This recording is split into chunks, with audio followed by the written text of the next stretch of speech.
అమెరికాలో మొదలైనటువంటి కాన్సెప్ట్ పేరు డైరెక్ట్ సెల్లింగ్. దాన్నే డైరెక్ట్ మార్కెటింగ్ అంటారు, నెట్వర్క్ మార్కెటింగ్ అంటారు, మల్టీ లెవెల్ మార్కెటింగ్ అని అంటారు. మళ్ళీ చెప్తున్నా, 1920 104 సంవత్సరాల క్రితం మొదలైనటువంటి బిజినెస్ కాన్సెప్ట్ పేరు డైరెక్ట్ సెల్లింగ్. అది మన భారతదేశంలోకి వచ్చింది 1996లో, 1996లో వచ్చింది. కానీ ఆ బిజినెస్ మీద అవగాహన రాహిత్యం వల్ల ఈ బిజినెస్ ఇలా ఉంటుంది అని చెప్పేటోడు తక్కువైపోయారు, ఇలా జాయిన్ అయితే పైసలు వస్తాయి అని చెప్పేటోళ్ళు ఎక్కువైపోయారు. అంతకుముందు మోసాలు జరగలేదు, మంచి జరగలేదు. ఆ ఇండస్ట్రీ రావటమే ఫస్ట్ టైం కాబట్టి ఓన్లీ డబ్బు చూసి జనాలు జాయిన్ చేయడం మొదలుపెట్టారు. నీకు ఎంత వచ్చింది? నాకు 5,000 వస్తున్నాయి, నన్ను కూడా జాయిన్ చేసుకో. సార్ నాకు 10,000 పడ్డాయి, నేను కూడా జాయిన్ అవుతాను. ఎట్లా పడ్డాయి తెలియదు, నాకు పడ్డాయి కాబట్టి నువ్వు కూడా. ఇట్లా 1996 నుంచి 2013 దాకా మంచి కంటే మోసాలే ఎక్కువ జరిగినాయి ఈ ఇండస్ట్రీ పేరు చెప్పుకొని.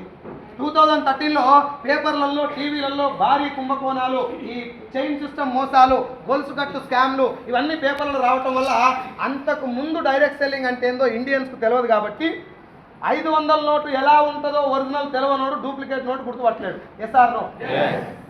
నకిలీ విత్తనాలు గుర్తుపట్టాలంటే 40-50 సంవత్సరాల ఎక్స్పీరియన్స్ ఉన్న రైతు అయితే చూడంగానే గుర్తుపడతాడు, పంటేసిందాక ఆగడు. SR no? అట్లా నీకు ఏదన్నా ఒక విషయం అది ఫేక్ అని తెలవాలంటే ఒరిజినల్ తెలవాలి కదా ఫస్ట్. ఇప్పుడు డైరెక్ట్ సెల్లింగ్ ఒరిజినల్ కాన్సెప్ట్ ఏదో మనం తెలియనంత వరకు ఏది వచ్చినా అదే ఒరిజినల్ అనుకుంటాం, లేకపోతే అది ఫేక్ అనుకుంటాం. కాబట్టి గవర్నమెంట్ అప్పుడు చేసిన పని ఏంటంటే 2013లో money circulation scheme, pyramid scheme, Ponzi scheme and chain system, ఇవి జనాల్ని మోసం చేసేటివి, పైసల కోసం మాత్రమే రన్ అవుతున్నాయి అని చెప్పి 2013లో వాటిని పూర్తిగా బ్యాన్ చేసింది ఇండియన్ గవర్నమెంట్. ఈ లైన్ గుర్తుపెట్టుకోండి.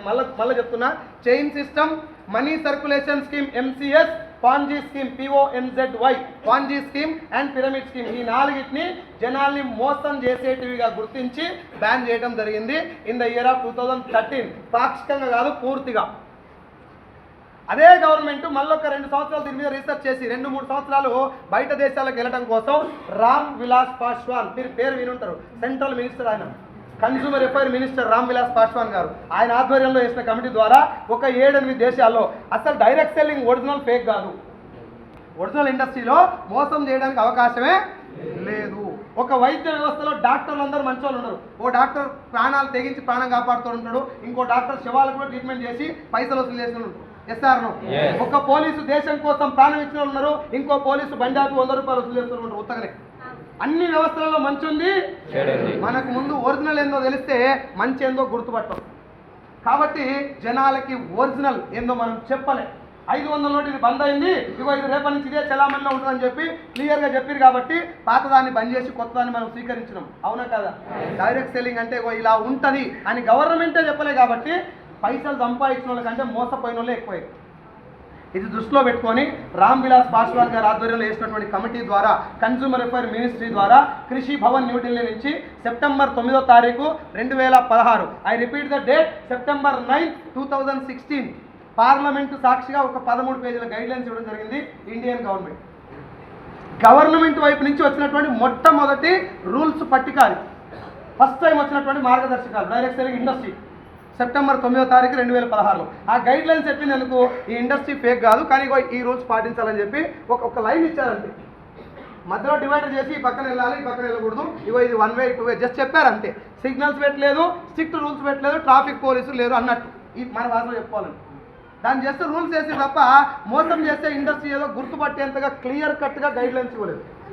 ఆ రూల్స్ వచ్చిన తర్వాత కొంచెం ఫేక్ కంపెనీలు చిన్న తగ్గడం మొదలుపెట్టింది, కానీ మొత్తం పోలే. ఎక్కువగా భయపడతలేరు జనాలు, పోతనెవరు ఇంకా కూడా. గవర్నమెంట్ గైడ్ లైన్స్ ఇచ్చిందంటే దేనికి ఇచ్చిందో చెప్పలే కాబట్టి ఎక్కువ మంది ఇంకా చేయటం మొదలుపెట్టారు. ఆ టైంలోనే లాక్డౌన్ వచ్చింది. 2020 మార్చి 19వ తారీఖు లాక్డౌన్ స్టార్ట్ అయింది. నా లెక్కనే చాలామంది జీతాలు తిరగబడిపోయి రోడ్డు మీదకి వచ్చారు. ఈ రోడ్డు మీదకి వచ్చిన అందరి మైండ్లలో నా లెక్కనే జాబ్ ఒక్కటే సరిపోదు, ఇంకేమైనా చేయాలి, ఉద్యోగంతో పాటు సెకండ్ ఇన్కమ్ సోర్స్ ఉండాలి అని చాలామంది ఆలోచించడం మొదలుపెట్టారు. ఈ ఎక్కువ మంది ఆలోచించడం మొదలుపెట్టినప్పుడు majority of the people are coming to this industry.